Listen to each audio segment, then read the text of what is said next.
Is it okay if I go ahead and start? Yeah. Peace, family. I hope and pray that all is well.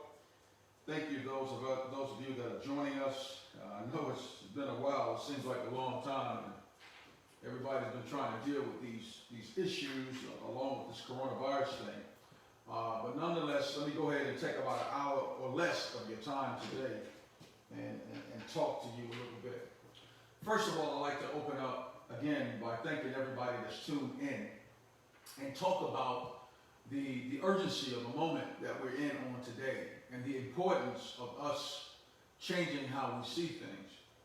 For some 400 years now, we've been in the United States of America. And since we've been here, it's been one heartache after the next, and after the next. It just seems like every time we turn around, these atrocities are falling upon us. It seems like every time we look, we're protesting again and again and again. And it's been like this now for over 400 years in this United States of America. Many of us don't feel like we're united.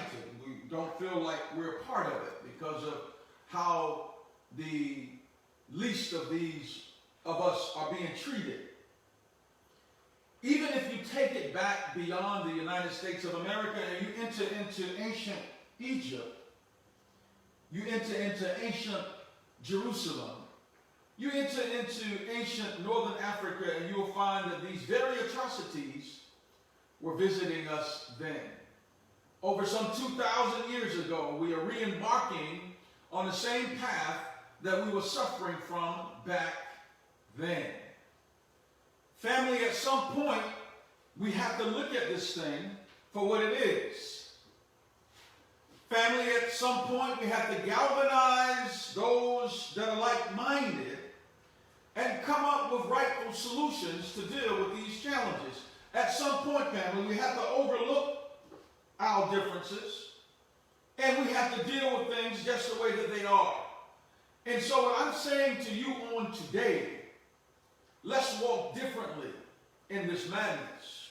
Let's look for some different solutions, some things that perhaps we have not considered truthfully.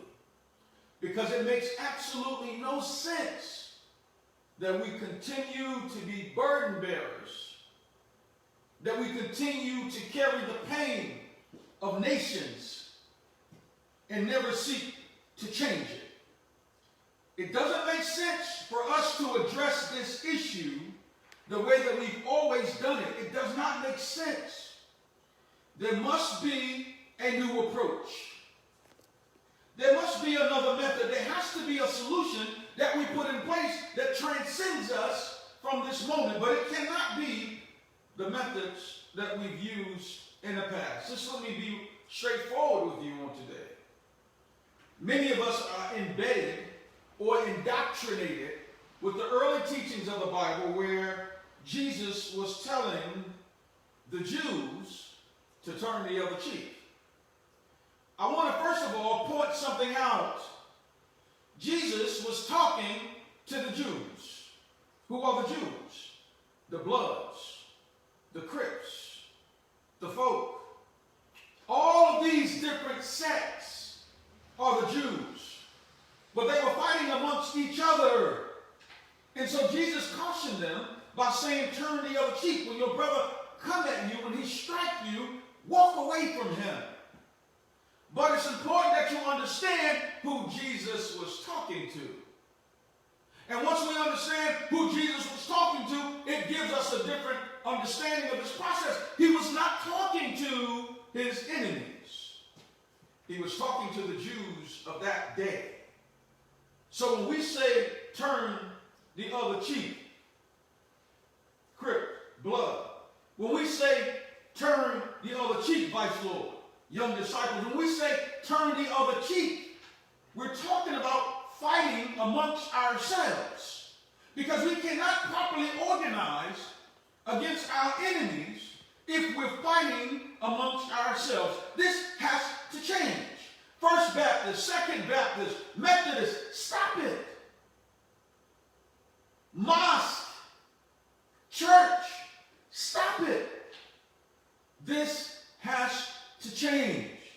We cannot continue to move forward bringing that level of chaos. There has to be a change, and it has to be effected immediately. Let me get into this thing some more. There's a scripture that lays out where much of this is coming from. In Isaiah 53, I talked about this 3 or 4 Sundays ago. I don't want to spend much time on it now, but I did talk about it. And if you look at the scripture, or you look at that lecture that I was teaching on about 3 or 4 weeks ago, it says, when the rejected and the despised decide to rise. But here's where we are right now. I just want to take a scripture from that and move into my lecture today.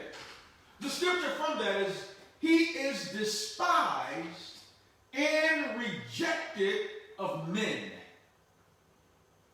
Many people limit this scripture to Yeshua alone, not Kish.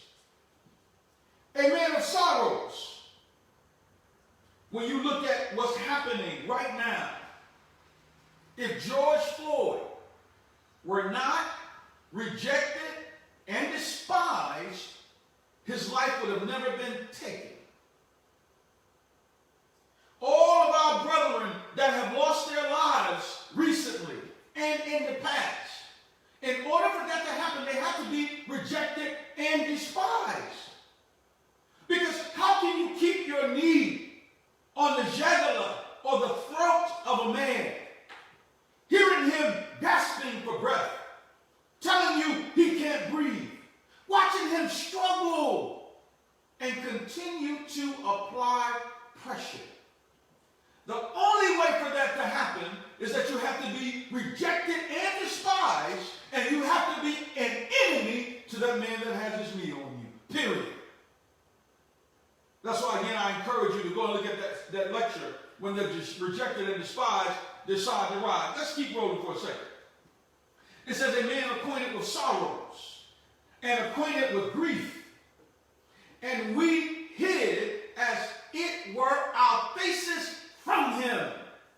Here it is, you have this man acquainted with grief and sorrow, and nobody seems to come to his side, to his rescue. You're hiding your faces from him. And this is what we continue to see throughout this United States of America. He was despised, and we esteemed him not.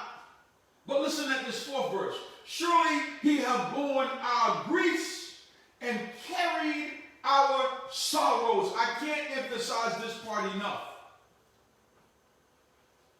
Surely he hath borne our griefs and carried our sorrows. The devastation and atrocities that are happening within Black America is responsible for civilizing the entire world. We're responsible for humanizing the entire world. No one else has suffered to the magnitude that we have suffered. And as a result of that, people are becoming human. People who had no concept of humanity are now becoming human, but it's at our expense. Surely he hath borne our griefs and carried our sorrows, yet we did esteem him, stricken him, smitten of God, and afflicted. But he was wounded for our transgressions. He was buried for our iniquities. The chastisement of our peace was upon him, and with his stripes we are healed. We're not talking about a Jesus or a Yeshua of 2,000 years ago. We're talking about modern day, right here, front and center, of people that's healing the entire world. When you look at the broad array, a broad band of people that we see that have been touched by George Floyd's death, it's humanizing the entire world. Of course, we don't want it to be at our expense, but the fact of the matter is, this is what's happening.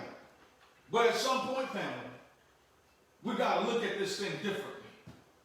At some point, we have to reevaluate where we are as a people and what it means to us. At some point, we have to do this. Let's get into the lecture today. My lecture title today, The Era of Crucifixion.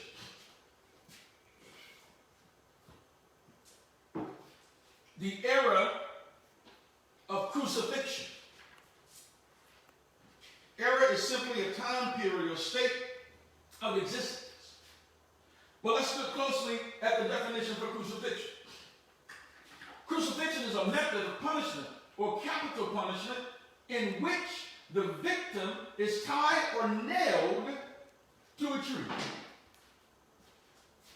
or a large wooden beam, left to hang, and perhaps for several days until eventual death from exhaustion and asphyxiation. It probably originated by the Persians and was used extensively by the Romans. Let's go back for a second. The key here is that crucifixion is a method of punishment. A method of punishment or capital punishment in which the victim is tied or nailed to a large wooden beam and left to hang, perhaps for several days until eventual death from exhaustion and asphyxiation. What I want you to grab hold of today is this word asphyxiation. Asphyxiation is the deprivation of oxygen, or when oxygen is restricted or limited. When this happens, your body, your system shuts down. The main reason why the Romans committed crucifixion was to cause you to lose your breath. In other words, you would no longer be able to breathe. Follow me, follow me. So when you say and you hear the blacks of today saying, I can't breathe, they're essentially telling you that they are being crucified. Oh yeah, it doesn't come out as crucifixion has been explained to you, but the deprivation of oxygen is occurring. Therefore, the asphyxiation is associated with the crucifixion. So again, it's until eventual death from exhaustion and asphyxiation. Exhaustion is simply fatigue. But what I want you to understand is that there's a modern time period right now, an era, where crucifixions are occurring. Let me give it to you a different way with it. Even when you look at the coronavirus, although in the very beginning, blacks were not the primary candidates, something happened somewhere down the line. We can deal with that a different day. But one of the symptoms of coronavirus is the shortness of breath, suggesting that you also cannot breathe. We're in the era of crucifixion, because crucifixion denotes that oxygen is no longer there. It's been deprived. Asphyxiation. Let's keep rolling for a second. Now, look at this. Stay with me, family. So when you look at this, right here, the most common example of crucifixion is to be hanging from a cross. Now, for the next 3 weeks, I'm going to be dealing with breath for the next 3 weeks. But this is just an intro to it. So you're dealing right here with the man hanging from a tree or a cross. But he becomes breathless. In other words, it gets to a point where this man cannot breathe.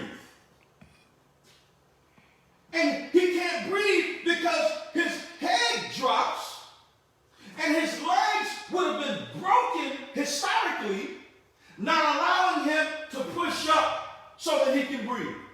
So in order to expedite the death process, you break the man's legs so that he will slump down, cutting off the flow of oxygen. I can't breathe. The same scenario was occurring back in the day. I can't breathe. Watch this. So how does crucifixion work? How does crucifixion kill you? Look at this. after being nailed to the cross, the victim's lungs are constricted because they are simply hanging there. First crucifixion is essentially death by asphyxiation. It's important that we understand this, because if we want to know what the coming of Christ looked like, baby, you're in the day right now. This is what we've been telling you. You're in the day right now because the 400 years have passed. Now it's time for Christ to come. Now watch this. Look at it real good. First crucifixion is essentially death by asphyxiation. So crucifixion is death by the absence of oxygen. The deprivation of oxygen. This is what it means to truly be crucified. So when the brothers are saying they can't breathe, they're saying essentially that oxygen have left their body, therefore they've been asphyxiated. As the intercostal and pectoral muscles around the lungs halt normal breathing. It halts normal breathing. When you look at the slogan today throughout Black America, everybody is chanting, "I can't breathe." This is only to let those know that understand how parables work, that we are in the era of crucifixion. What this essentially means is that Christ is rising from the dead. Christ is rising from the dead. Hold on a second. Let me show you some more. Because crucifixion, when you look throughout history, and it talks about Christ being crucified, and many of you know my position on that.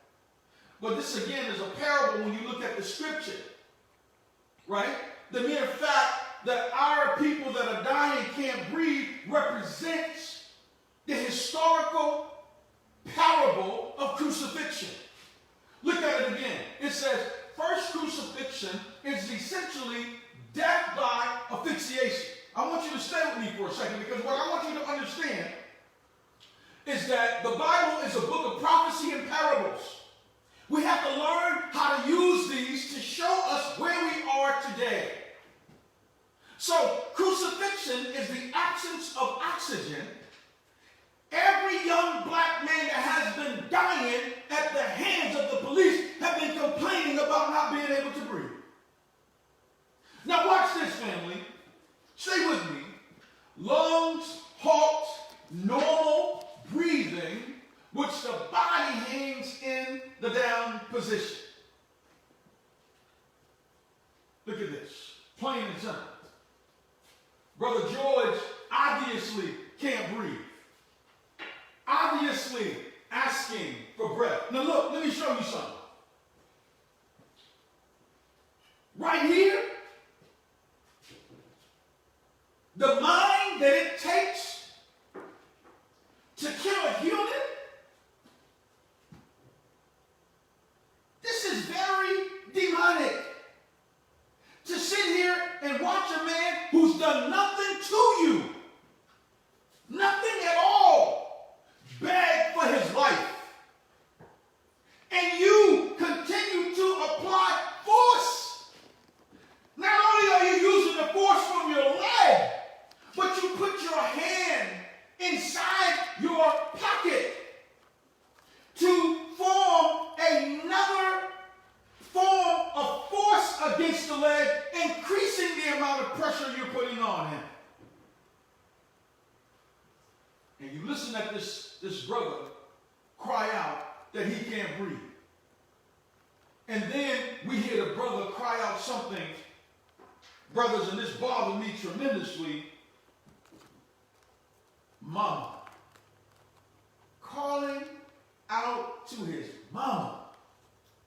And still, the coward that has him here refused to give up. Refused to let him up after the brother is calling his mama. Sad, brother. But this is the day that we're in.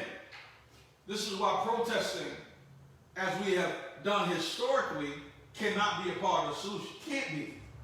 Because for 400 years, we've been protesting. For 400 years, we've been going to our enemy, begging our enemy to change things. The change has to come through us. People don't respect people who don't respect themselves.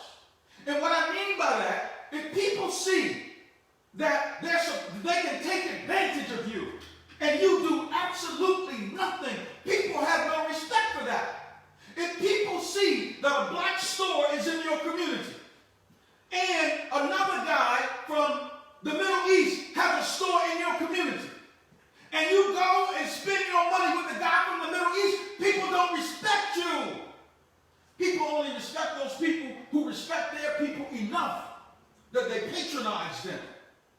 People only respect people that respect their people enough that when a life is taken, we take one. That's how you get respect. It's very unfortunate. But this is the only way you get respect in this wicked world. This is the only way. So at some point, we have to look to create balance. At some point. Because you can't continue to do this to civilized people and they sit idly by and allow it to happen. It can't keep going like that. Let's keep rolling. Right here, the brother crying out for his mom. My understanding that his mother passed maybe 2 years before this. I'm not 100% sure. But God bless his and her soul. Crying out to his mother, and the coward continues, family. Continues to apply pressure. How could you? And then what does it take to create a mindset that will allow this to happen? Well, the Bible tells us that we're going to be sold unto our enemies. God created this enemy mindset in this person. And this is why this person was able to carry this out without any remorse whatsoever. Lamentations 2 and 12. Listen to the scripture. Calling to their mothers, I'm hungry, I'm thirsty. Then fainting like dying soldiers in the streets, breathing their last in their mother's laps. Let me read the scripture again. Look at this. Calling to their mothers, I'm hungry, I'm thirsty. Then fainting like dying soldiers in the street. Oh, now he didn't say, Mama, I'm hungry, but he was saying, Mama, I need you. Mama, I need help. Come to my aid. Come to my rescue. This is what this represents. Then fainting like dying soldiers in the streets. The deprivation of oxygen will cause you to faint. Breathing their last in their mother's laps. The last thing brother was doing was calling on his mom. The last thing he was doing was calling on his mom. And this right here, family, cannot continue to be. What does this mean? It means that we're in that day where we're going to have to start looking at things differently, family. We cannot continue, I'll say to you again, to allow this type of thing to happen and sit idly by as if it's okay. It's not okay. It's not okay at all. So something has to change as it relates to this whole thing. I want to give you another scripture. This is Lamentations 2 and 21, King James Version. Listen at this, Lamentations 2 and 21. The young and the old on the ground in the streets. My virgins, my young men are fallen by the sword. Thou hast slain them in the day of thine anger. Thou hast killed and not pitied. We see this happening all the time now. Our young are falling dead in the streets. And it seems like no one is really coming to their aid. That's what it seems like.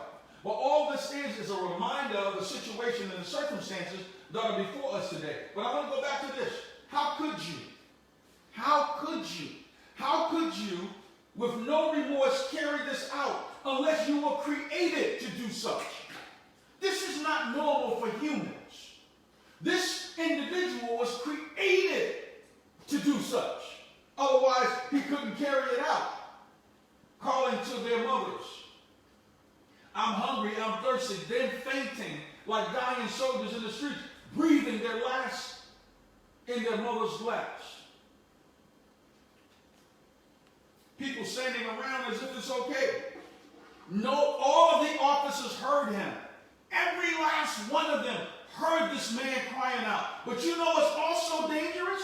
Is that the people that are standing around now, that are watching this, that are recording, somebody has to intervene, man.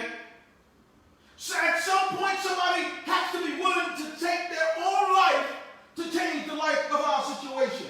At some point, we're going to have to become suicidals ourselves in order to change the situation. It's not going to change by legislation, because the people that control the legislation are the people that are designed to be your enemies. So why do you expect them to change it? It's not going to come that way. They're sitting right here, applying pressure themselves and allowing this to take place. And nobody seems to be concerned. Yeah, you hear them screaming. You hear people on the sideline talking, but nobody has engaged this. And what I'm saying, yes, we have to intervene with the police when the police are not acting out accordingly in our communities. Yes, we have to take the law into our own hand at some point. You cannot continue to use the law to destroy us and we not defend ourselves. That's not right. And if you can't defend yourself, none of us deserve to live. Not one of us. No man in his right mind can allow this to happen and not become so concerned that he doesn't get involved. You've got to get involved today, man. Look at this. This is no different. Look at this now. The same thing that was happening back during the lynchings. Look at the people standing around. Absolutely nothing. That's the same as this right here. There's no difference.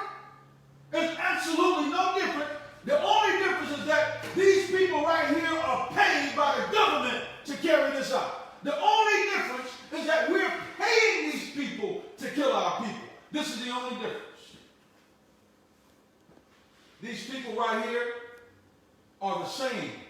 These people right here, these are their children. Fact. Deal with it. Listen, one thing we can't do today is run from the truth. We got to talk back to people. Listen, today we have to look white people in the face and tell them the truth. You don't have to put your head down today, family. You can stand firm on the truth. You don't have to scratch your head, take your hat off, dig in your butt because you're talking in front of white folks. No, be truthful about it. They need to know the truth. Show them their shame. You have to. This has been going on too long. These are the children of these people right here. These are the direct ancestors, the fathers and the mothers of these people right here. Show me that they're not. You can't. Because the same mindset that was happening here is happening right here. It's the same mindset. Nothing has changed. Because you haven't changed anything. We haven't changed anything. You know when I say you, I mean me too. We haven't changed a damn thing.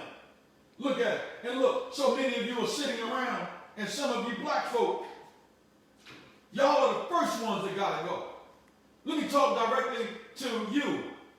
There are those of you out there that are complicit with the destruction of your community. You are our first enemy. You are complicit with the destruction of our community. So when we start organizing, you got to go first. There is no place for you today that you will be complicit in these processes. I don't care whether you be judge, lawyer, politician, or just some so-called community activist that allows this type of thing to happen and support these concepts. How are you supporting the concept? By supporting the politicians that you know support these concepts. That's how you're doing it. If you're not willing to go out and change that process, then you are certainly viewed as an enemy to our community, and you need to be dealt with accordingly. You need to be dealt with accordingly. And we have to start looking at you as an enemy. Family, stop looking at people who compromise the best interests of your community as your friends. Stop it. If they're compromising the best interests of your community, they're not your friend, they're your enemy. And I don't care if you have the same skin color as they do. You know, oftentimes those are the worst ones. Many of you are guilty. You have also, many of you come down the bloodline of those that went and caught slaves and turned them in. Oh yeah, y'all have descendants too. Your mothers and your fathers and your grandfathers, check your history, went and chased slaves and brought them back to the Europeans. And now their children should be ashamed of yourself. And you know who you are. We've watched you over the years. Everybody in the community, you were just as guilty of the lynchings 50 or 100 years ago, and they're still happening. You're just as guilty as these people right here. You're just as guilty. You're equally as guilty. You're just as guilty as these people right here. You're equally as guilty. And you know who you are. Let me go. Acts chapter 5, verse 30. The God of our fathers raised up Jesus, whom you slew and hanged on a tree. I use this example because all throughout our history, this is what you find, us hanging from trees. This is what you find. And them posing on the bottom like it's cool. And them posing around it like it's cool. Yes, and laughing. And I want to tell you again, for those of you perpetrators, the day is coming, we already know it, it's written of. For those of you perpetrators, these people sold tickets in the churches. Because see a picnic. Yes, they sold the tickets in the churches for this purpose. And many of you laugh and grin with your enemy, knowing what he's trying to do. Many of you are complicitory in this process. It has to stop. I'm talking directly to those of you who have dark skin and continue to see this stuff happen and act as if you don't. And you continue to support people that are interested in our demise, and you act as if you don't. You know you have grandchildren and children that are coming up in this era and having to fight the same thing that your grandparents and your great-grandparents had to fight. How could you? How could you? So yes, you are an enemy to the community. You're also an enemy to God. And it has to change. Stop sugarcoating this stuff. That's why it continues to happen.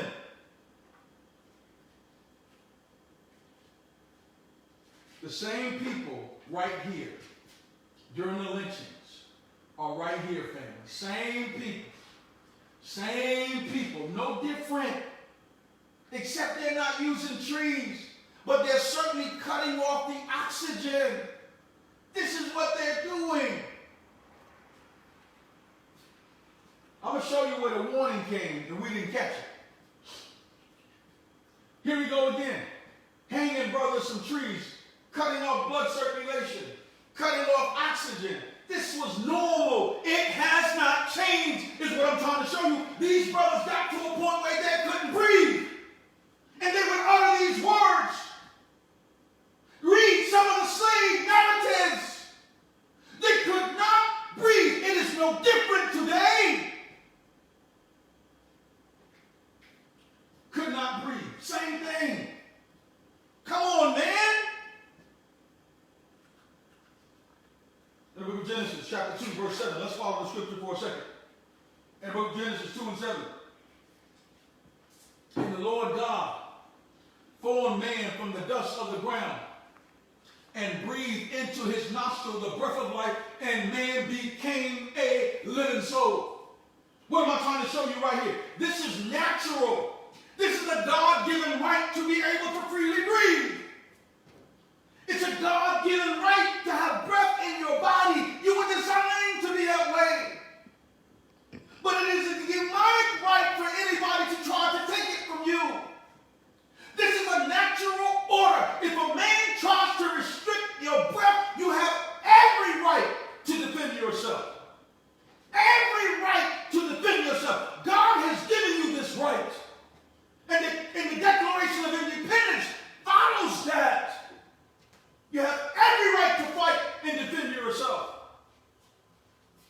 And the Lord God formed man from the dust of the ground and breathed into his nostrils the breath of life, and man became a living soul.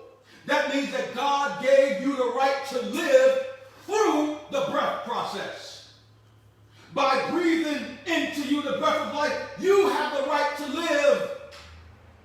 And being that you have the right to live, you have the right to defend yourself. Here we go again. Take it. Look at this.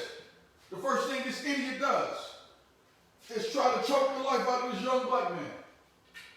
I know y'all saw this. The first thing this idiot does, and he does it because he knows he has guns on him. But at some point we got to fight, family. At some point we have to fight like we're fighting truly for our lives. At some point. We cannot continue to allow this to happen. It's wrong. No other civilized people will allow it to happen like this. It's wrong. People fight back for things less intrusive than that. People fight back for things less serious than that by far. People fight because you are taking their rights. But damn, our lives are on the line every day. And we're not fighting back. Now I know in part it's because we're the tribe of Judah. I get it. I teach that too.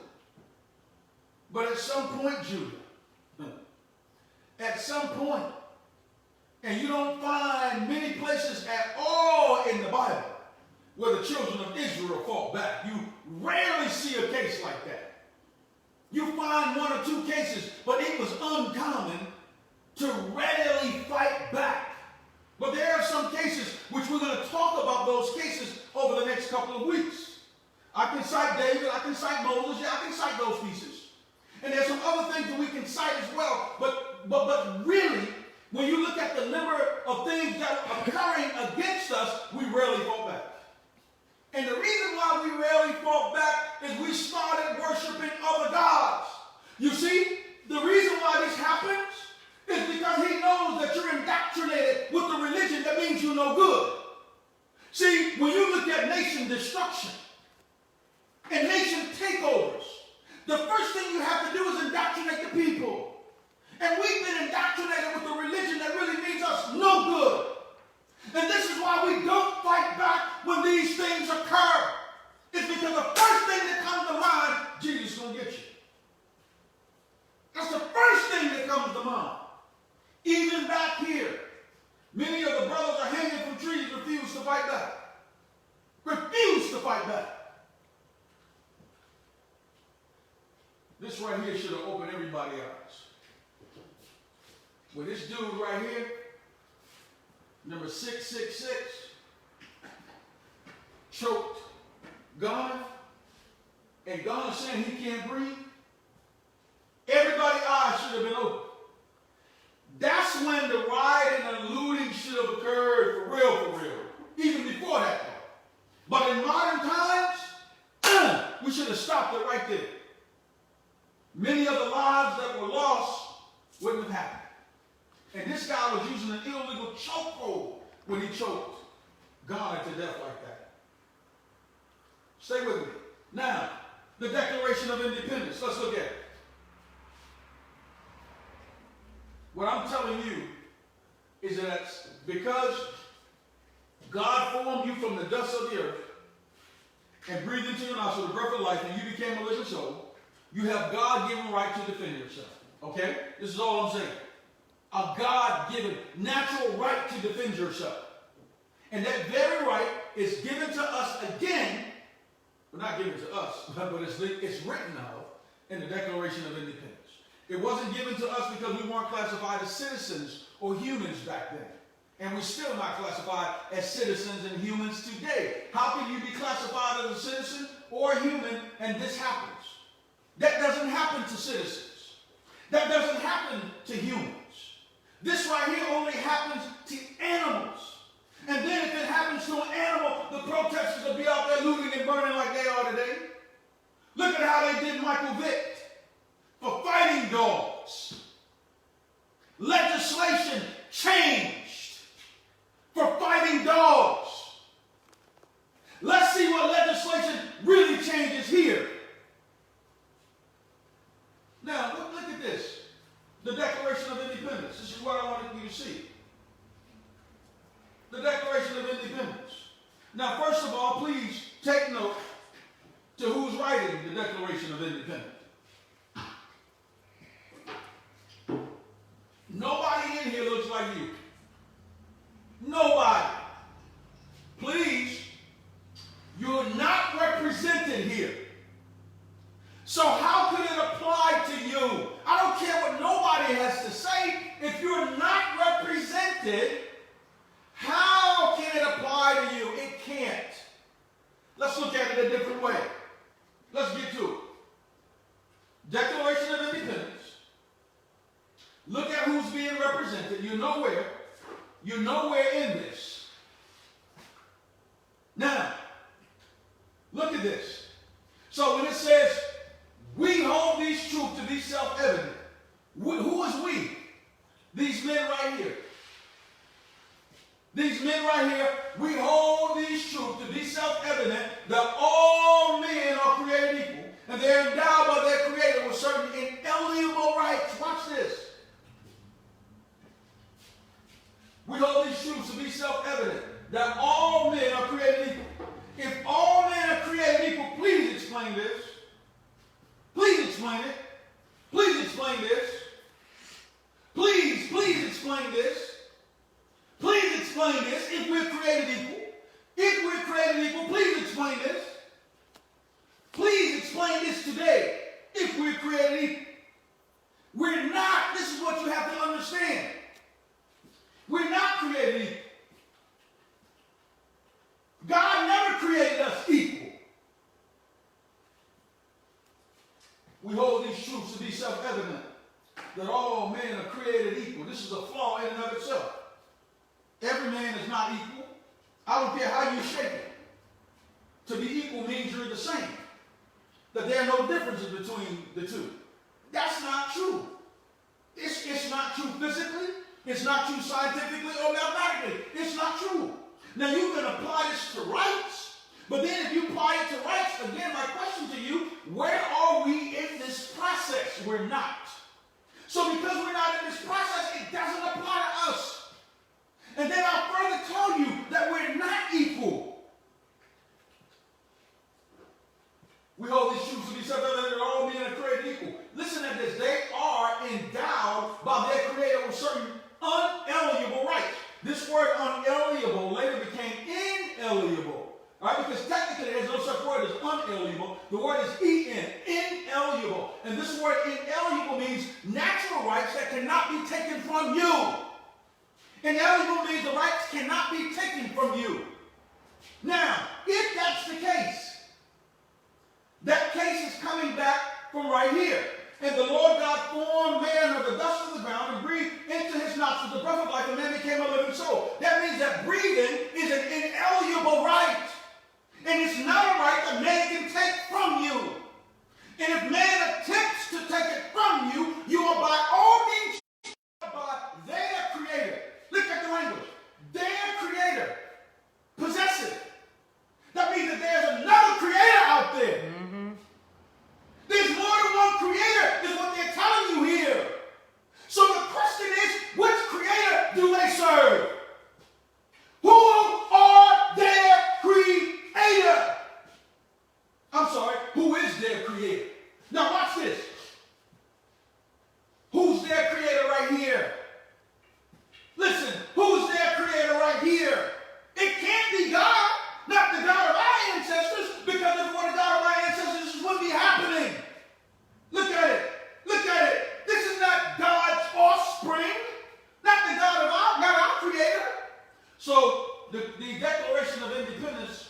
As much as I'm wrong, I will own it and I'll change the narrative. But if you can't show me that I'm wrong, then let me stay here. Listen. Their rights, their creator. Why do we say that? Because there's a different set of laws for us versus them. Nobody would dispute that. Look at it. We hold these truths to be separate other than all men created equal, that they are endowed by their creator. What do you mean, their creator? What do you mean, their creator? That means that there's another creator out there. That means that you have a creator. Those of you right here have a creator. And then there's a group of people that don't have that same creator. By their creator with certain inalienable rights. Listen at the language. That among these are life. Life is an inalienable right. Liberty is an inalienable right. And the pursuit of happiness, these are inalienable rights. Breathing is an inalienable right. But the reason why police officers get off is because the Declaration of Independence does not apply to you. So when I say that we're in the era of crucifixion, I am saying there's a systematic law in place that induces this concept upon the perpetuators.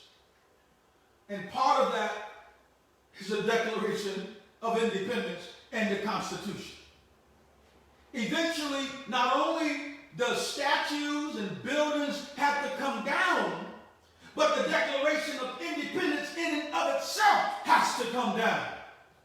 This whole thing has to be revised or rewritten because it does not support the best interests of all people. Now, check it out, family. Look, inalienable rights are rights that cannot be taken away.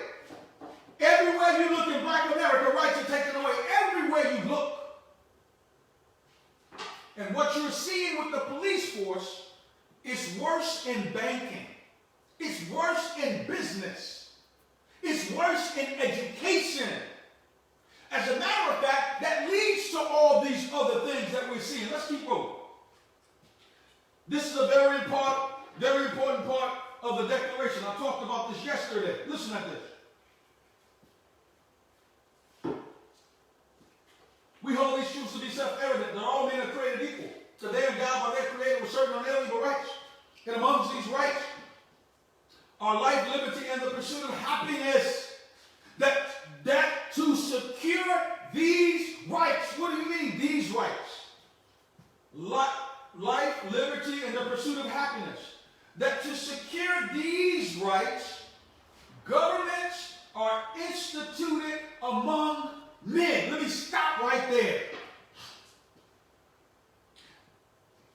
In order for us to have liberty, freedom, justice, the pursuit of happiness, governments have to be put in place to secure those rights. Now, I'll ask you again, if we the people, or we hold these truths, these people hold these truths, they have a government in place to protect it. The question is, where's your government? When are we going to organize and form our own government as lined up by the Declaration of Independence? At what point will we suffer enough that we see the necessity that to secure these rights, governments are instituted among men? Governments have to be instituted. So I'm asking you, where is your government, black man? Where is it? It's not here. Fact. Let's be honest about it. Let's be honest. That to secure these rights, governments are instituted among men. So what this declaration is telling us, that in order for these rights to be secured, governments have to be instituted. Because if you don't have a government instituted, you cannot secure the right. Therefore, this is fraudulent. Deriving their just powers from the consent of the government. That means that the people put them in place for that specific purpose.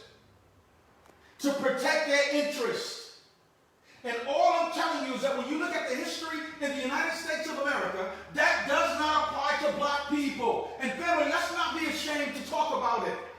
Let's not be ashamed to discuss it. We can't dismiss it. We have children coming up and grandchildren coming up. Why should they have to fight the same battles of old if this applied to us? Because this doesn't apply to us. See, people can, listen, be honest with your white friends, please. Please, be honest with them. They can say, oh, it applies to everybody. Show them your history. And in showing them your history, it'll show them their history. And they will know that it does not apply to you. And perhaps they'd be more inclined to do something about it. But to sit around and have these conversations and not be honest with people, you're doing a major disservice to yourself. Be honest about it. Deriving their just powers from the consent of the governed. That whenever, listen at this language, please, family, that whenever any form of government becomes destructive of these ends, it is the right of the people to alter or abolish it. Did you hear that? It is the right of the people. If you have a government that does not support your best interests, you have a right to abolish it. That means to do away with it, to destroy it, to get rid of it. You have a right to do that. And right now, when you look at this government, say what you want. It does not suit our best interests. I can take you to any period in history and demonstrate this. It does not suit our best interests. So we should be reorganizing today, reformulating, restructuring because of this. Otherwise, you will continue to be destroyed and beat down. Deriving their just powers from the consent of the governed, that whenever any form of government becomes destructive of these ends, it is the right of the people to alter or abolish it, and to institute new government, laying its foundation on such principles and organizing its powers in such form as to them shall seem most likely to affect their safety and happiness. In other words, this government that we would have to bring in has to properly affect our safety and our happiness. It's not happening. 10 minutes, I'm wrapping up. It is not happening, family. Prudence, indeed, will dictate the government's long established should not be changed for the light and transient causes. And according to all experience, have shown that mankind are more disposed to suffer while evils are sufferable than to right themselves by abolishing the forms to which they are accustomed. See, you will suffer rather than to abolish it. You should be looking to abolish it, but rather than abolish it, you become long-suffering. That's part of what was taught to us over the years. But your long-suffering should be connected and situated with abolishing it, not participating in the affliction. But the flip side of the coin is this. We're getting closer. We're getting closer. Now remember, I told you in the very beginning, our suffering in the United States of America is humanizing the entire world. Our suffering alone is doing that. Check out Isaiah 53, 3 through 8. It is our suffering that's humanizing the entire world. The world is becoming human because of our suffering, watching it. Do you see what's happening in Germany? Everybody on one knee? You see what's happening in Nigeria, in Ghana, in South Africa, in different parts of Asia? Everybody bowing on one knee, saying they can't breathe? Do you see what's happening? Do you see the number of Europeans, even in the United States of America, that are participating in the protests? Because they're being humanized. They see what's happening. Let's keep rolling, family. I'm almost finished. But what I want to show you is this. This is what I want to show you. The bowing of the knees here represents so many things. But for the sake of discussion today, let's just deal with what we see on the surface, and as we continue to move, we'll go from there. All right? But look at these people. This is in Minnesota. Before a council meeting, they're bowing down on one knee with kente cloth around their neck. Slowly recognizing and acknowledging what's been happening to us. The statues and monuments and buildings that are coming down are slowly because people are being humanized. The renaming now, the legislation is getting ready to come forward for renaming many of these military bases because they're named behind people who started clans groups, people that said black people didn't deserve to live. These things are being renamed now. At least an attempt is happening because people are becoming humanized. But they're becoming humanized because of your and my suffering and the suffering of our ancestors.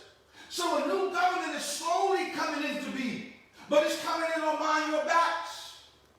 Oh yeah, we'll deal with Isaiah 9 and 6. Look at this. This is happening all around the world. All around the world, people are taking a knee. Now, you can play with this however you want to, but this is how I want to play with it. Look at the scripture. It says in the book of Romans chapter 14, verse 11, "For it is written, as I live, saith the Lord, every knee shall bow to me, and every tongue shall confess to God." Watch this now. Every knee shall bow to me, and I shall confess to God. Now, I lose a lot of people right here. But I got to say it. I lose a whole lot of people right here. Look, man is God. There's no other way to look at it. I'm sorry what you've been taught in the past, but man is in fact God. And there's a people on the scene who are designed to properly reflect that God. And those people will be bowed to again. They were bowed to in the past. They will be bowed to again. Let's keep rolling. Now, every knee shall bow, for it is written, as I live, saith the Lord, every knee shall bow to me, and every tongue shall confess to God. Keep rolling. You've seen all of this. The football. And then the NFL, the head of the NFL came out recently and said, hey, Kaepernick was right. I was wrong. We were wrong. We have to reevaluate this.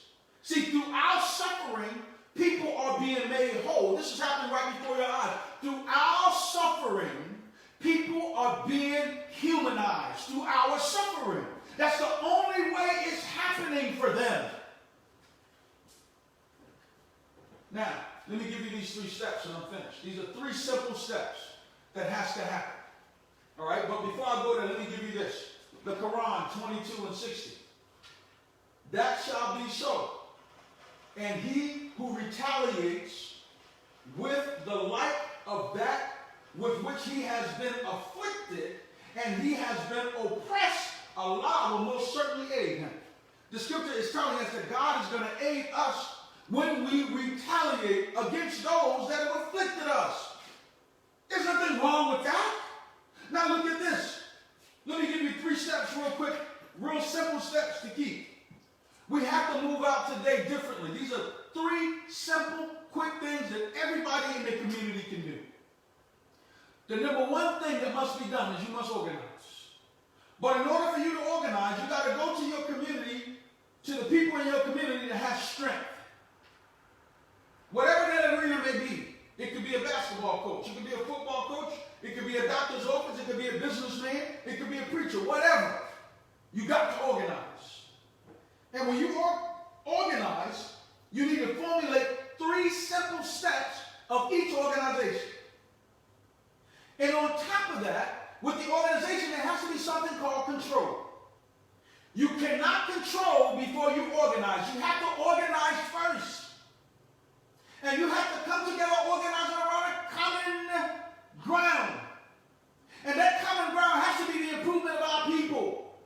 So once you organize, then you control. What do you mean control? You control the politics. You control the education. You control the business. And most importantly, you have to control your spiritual system. Out of all the things that I mentioned, the most important thing to control is your spiritual system. So organize, control. Control what? Politics, education, business, and your spiritual system. And the next thing that has to be done is execute. What do you mean execute? Carry out, put into effect, make happen. These are the things that has to be done immediately. And anybody can organize. I don't care if you go after this lecture and get 2 people. That's organizing. Next meeting, get those 2 people to bring 2 people back. That's 4 people. That's organizing. And control. You have to put systems in place that controls the best interests of your community. And the reason why this is so important is because for too long in this country, the wrong people have had the power to control our community, causing our community to look the way that it looks. I was having a conversation with somebody yesterday, real brief. There's a reason why you see boarded up properties all throughout Black America. Trust me. There's a reason why you see that. The reason why you see that is because the banks refuse to lend money into our community. All y'all are familiar with redlining. I've taught on that many times. You already know about that. But it's a real government program that was put in place that caused black communities to collapse at the hands of the United States government. I told you they don't mean you no good. I told you when they say we the people, they don't mean you. You know that when it says we hold these truths, it doesn't mean you. So you have to set your own system up. This is all I'm saying. Don't hate them, change the game. Create your own game. And then you can set your own rules. And this is what has to be done. Organize, control, and execute. Peace and blessing, family. Thank you for coming out. I pray that all of you have an outstanding day.